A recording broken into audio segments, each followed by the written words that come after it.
दोस्तों, महान वैज्ञानिक सर स्टीफन हॉकिंस ने कहा था कि फ्यूचर में इस दुनिया में 3 चीजों से तबाही होना लगभग तय है, जिसमें पहला क्लाइमेट चेंज, दूसरा आर्टिफिशियल इंटेलिजेंस और तीसरा न्यूक्लियर वॉर होगा। जिसमें पहले 2 विकल्प सिर्फ संभावना ही लगते हैं, लेकिन दोस्तों तीसरा विकल्प जो न्यूक्लियर वॉर हुआ तो जनजीवन पूरी तरह से नष्ट हो ही जाएगा। इसलिए हम यहाँ परमाणु बम का आविष्कार किसने और कब किया था की चर्चा करने जा रहे हैं।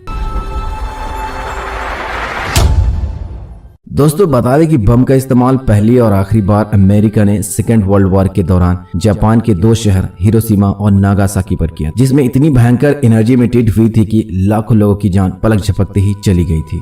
ये इतना भयंकर मंजर था कि जिसकी कल्पना करना भी बहुत डरावना है। इस हमले की कुछ दिन बाद ही जापान ने सरेंडर कर दिया था और 6 साल से चल रहा सेकेंड वर्ल्ड वॉर कुछ ही सप्ताह में खत्म हो गया था। दुनिया के सबसे पहले परमाणु यानी एटम बम का आविष्कार अमेरिकन वैज्ञानिक जूलियस रॉबर्ट ओपेनहाइमर ने किया था। दोस्तों, सबसे पहले परमाणु बम का टेस्ट 16 जुलाई 1945 न्यू मैक्सिको के एक रेगिस्तानी इलाके में किया गया था, जिस जगह का नाम द ट्रिनिटी साइट रखा गया था। दोस्तों, इस परमाणु बम का पहला ही टेस्ट सफल रहा था। इस टेस्ट के बाद परमाणु बम की ताकत देख मीलों दूर बैठे रॉबर्ट ओपेनहाइमर खुद डर गए थे और उन्होंने दबी आवाज में अपने चिल्लाते हुए साथियों से कहा कि यह हथियार दुनिया में तबाही ला सकता है। वहां बैठे वैज्ञानिक बताते हैं कि मानो सूरज धरती पर उतर आया था, जिसका प्रभाव लगभग 16 किलोमीटर तक देखा जा सकता था। दोस्तों, यूनाइटेड स्टेट ऑफ अमेरिका के परमाणु बम बना लेने के बाद और सभी देशों में इस ताकतवर हथियार बनाने की मानो होड़ सी लग गई थी। 2020 तक दुनिया में हजारों परमाणु बमों की संख्या है, जिनमें कुछ ही एटम बम पूरी मानव सभ्यता का सफाया करने के लिए काफी है। हालांकि सभी परमाणु सक्षम देशों ने परमाणु बम बनाने पर संधि यानी ट्रीटी कर ली है और पूरी दुनिया में अगर कोई भी परमाणु बम बनाकर उसका टेस्ट करता है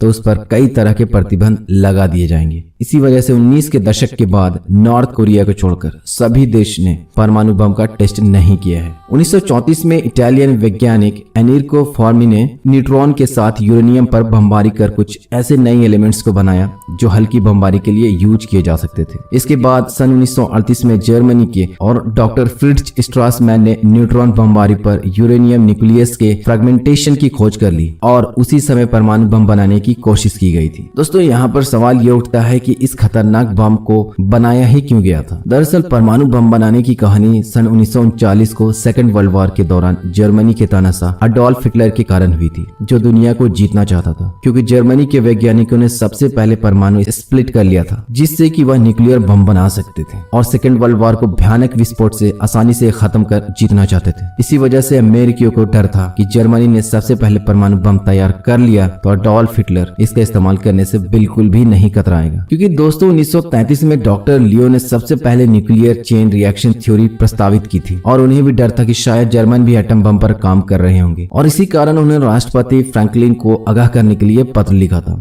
उस पत्र को राष्ट्रपति ने बहुत ही गंभीरता से लिया था और एक प्रोजेक्ट की मांग कर दी, जिसका नाम था द मैनहट्टन प्रोजेक्ट रखा गया था। जापानी सैनिकों ने 7 दिसंबर 1941 को अमेरिकी बेस कैंप पर्ल हार्बर पर हमला कर दिया था। इसके बाद 9 जनवरी 1942 को राष्ट्रपति ने ऑफिशियल तौर पर इस प्रोजेक्ट को मंजूरी दे दी, जिसमें एक गोल सेट किया गया था कि 1000 दिन में एक ही एटॉमिक बम का निर्माण किया जाएगा, जो सेकंड को आसानी से खत्म कर देगा। इस प्रोजेक्ट को लीडरशिप करने के लिए जनरल लेस्ली ग्रोव्स का चुनाव किया गया था। ग्रोव्स ने बिना देरी किए अपनी सभी तैयारियां शुरू कर दी। जनरल लेस्ली ग्रोव्स ने सबसे पहले ओपेनहाइमर को एज ए साइंटिफिक डायरेक्टर भर्ती किया, जो कि बहुत ही इंटेलिजेंट वैज्ञानिक थे। डायरेक्टर के चुनाव करने के बाद ग्रोव्स के पास सबसे बड़ा यह सवाल था कि इस प्रोजेक्ट को कहां सेटअप किया जाए, जिससे कि जर्मनियों को इसके बारे में बिल्कुल भी पता न चले। इसके बाद ग्रोव्स ने सोचा कि इस प्रोजेक्ट को ऐसी जगह बनाएंगे जहां देश के बेहतरीन माइंड्स एक साथ ही काम कर सके। दोस्तों, आखिरकार काफी सोच विचार के बाद लॉस एलमोस में जगह का चुनाव कर लिया गया और कुछ ही महीनों के बाद ही वहां पर बिल्डिंग भी तैयार कर ली गई थी। शुरुआत में कर्नल ग्रोव्स और ओपेनहाइमर को लगा कि इस प्रोजेक्ट में उन्हें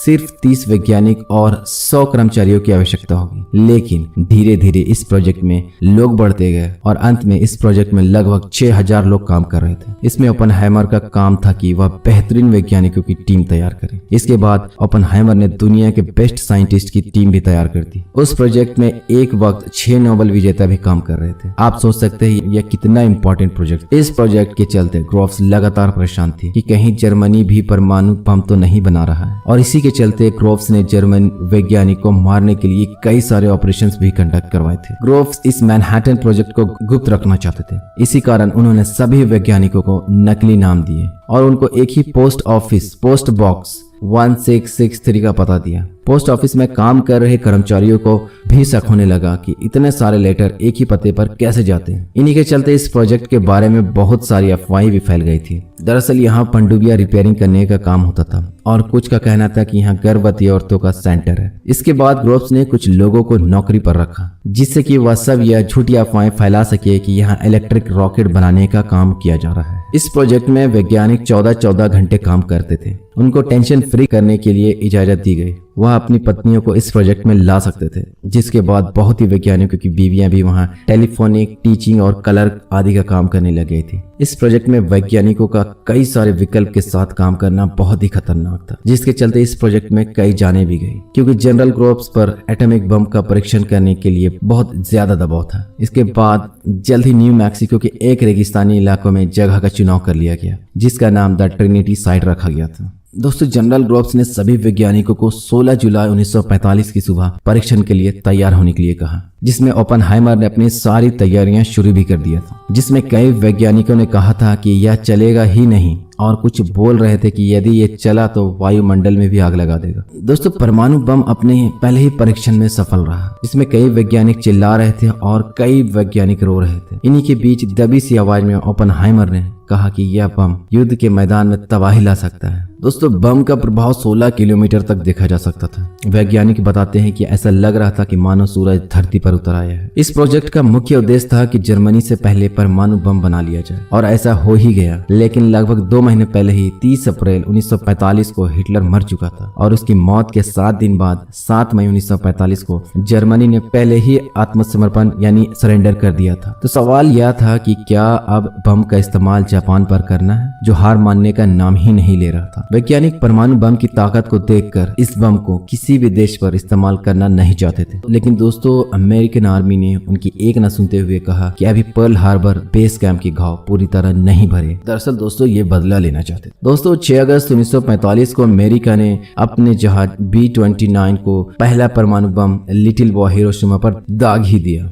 दोस्तों, इस बम ने पूरे शहर को कुछ ही सेकंड में तबाह कर दिया था, जिसमें लाखों लोग की पलक झपकते ही जान चली गई। हिरोशिमा पर इतनी भयानक तबाही होने के बावजूद जापानी आर्मी ने सरेंडर करने से मना कर दिया था, और उन्होंने कहा था कि सरेंडर शब्द हमारी डिक्शनरी में नहीं है। इन सब चीजों को देखकर अमेरिकी आर्मी ने 3 दिन बाद 9 अगस्त 1945 को दूसरा परमाणु बम फैटमैन जापान के दूसरे शहर नागासाकी पर छोड़ दिया। इसके भयानक मंजर को देख जापान ने थोड़े ही दिनों बाद 2 सितंबर 1945 को पूरी तरह से सरेंडर कर दिया, और 6 साल से चल रहा दूसरा सेकंड वर्ल्ड वॉर कुछ ही सप्ताह में खत्म हो गया था। इन सभी 9 देशों के अलावा न्यूक्लियर ताकत शेयर करने वाली 4 देशों का एक ग्रुप है, जिनमें जर्मनी, इटली, टर्की और बेल्जियम देश शामिल हैं। इन सभी देशों को मिलकर इनके पास तकनीक और परमाणु हथियार बनाने के लिए उपयुक्त सामग्री भी मौजूद है। यह 4 देश मिलकर जिसे जरूरत हो वह इसका इस्तेमाल भी कर सकता है। और इस वीडियो में हमने जाना कि परमाणु बम का आविष्कार किसने और कब किया था। इसके अलावा परमाणु बम बनने की पूरी कहानी और कितने देशों के पास परमाणु हथियार है को भी बताया गया।